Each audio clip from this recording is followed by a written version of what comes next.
being able to take a step back, detach, and see the bigger picture, to me, is the true superpower of life. And it's a lot harder than it sounds. And, this goes back to when you start talking about people that are going through struggles in life, right? And I've described this before as, if I'm looking at you and you're in a bad state, right? You're depressed, you're sad, you're moping around, you're not getting anything done. And I'm looking at you from the outside and I'm thinking, for me, I see this storm cloud around your head, right? I see the storm cloud around your head and you're in there. And all you see, no matter what direction you look, is storm. All you see is darkness. I'm outside and I'm looking, I'm like, hey man, this guy's got a great education. He's healthy. He's got a good team around him. Like, he's got all these things going for him. But you, in that state, you literally cannot see anything but the darkness of the storm. And that's what's so scary about when people enter that mode is I can look at it from the outside and be like, Andrew, you just got to move like 4 feet forward and you're going to be through this thing. And yet you might hear me say that and you go, no, Jocko, I'm looking ahead. There's nothing but darkness. So helping people move forward, take action, and be able to get that perspective, detach and get outside themselves, get outside their own heads. Tim Ferriss said, get out of your head, get into your body. That's one way to do it. Take action, go do things.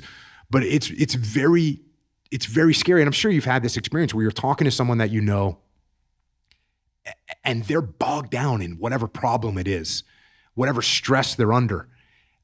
And you're looking at them going, hey man, no, it's going to be okay. Like, you can clearly see that whatever is bothering them and dragging them down, you can clearly see, a lot of times it's a relationship, right? The girl or the guy, they got dumped, and you go, hey man, that person was a disaster anyways. You're better off without them. And they cannot compute that. They are stuck there. Or maybe it's the school that they didn't get into or the job that they didn't get, and they get so wrapped up in that they can't get out of that storm. And it's such a helpless feeling to sit there and tell someone, hey, you just move a little bit towards me and you're going to get out of this storm.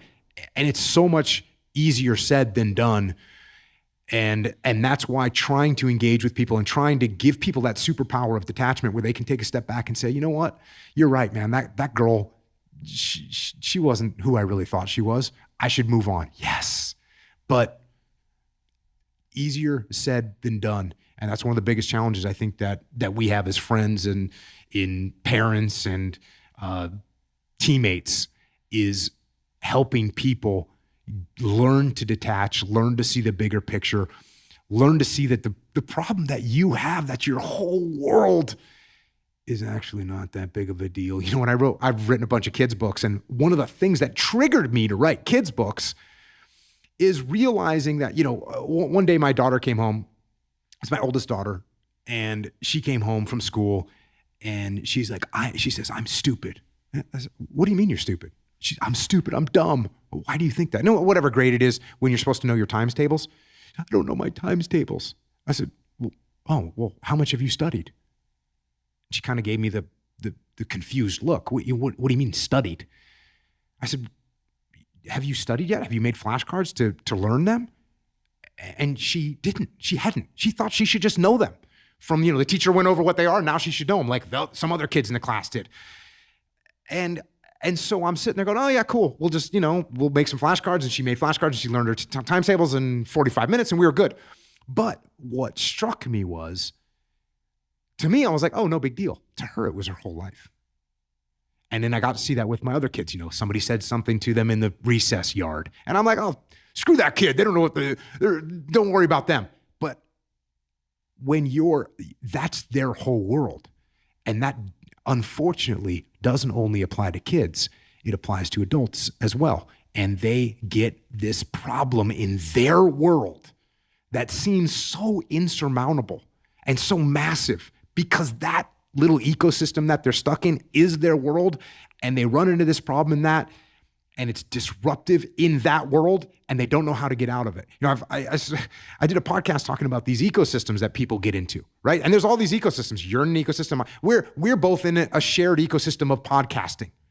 And we could be like, oh my gosh, you know, Lex just came out with a new podcast and it's been the biggest success. And what can I do to catch up with Lex? And all of a sudden I could get really bothered. You could get really bothered. We could be bothered by that and think, man, I'm a failure. Meanwhile, there's people that don't listen to podcasts. There's people that don't even know what a podcast is. And yet it's our whole world if we let it be. You're in the academic world. Hey, you're a professor at Stanford, which is a big deal in that world. I know people that don't give a rat's ass. They don't know where Stanford is. I get that all the time. They don't know where Stanford is. It's no big deal. In the SEAL teams, same thing. Somebody has a problem in the SEAL teams and they think this is the whole world and I blew it. And now what are they going to do? When you're facing a significant problem in life, a relationship, a problem with a job, you got to remember that you're in one ecosystem. And if you step outside of that ecosystem, no one really cares. And you could go move into a whole totally different ecosystem and find happiness there. But at least utilize that to get out of that storm cloud that you're in. And you're going to find that there's plenty of light out there in the world. Move towards that, and it's going to be a much better situation.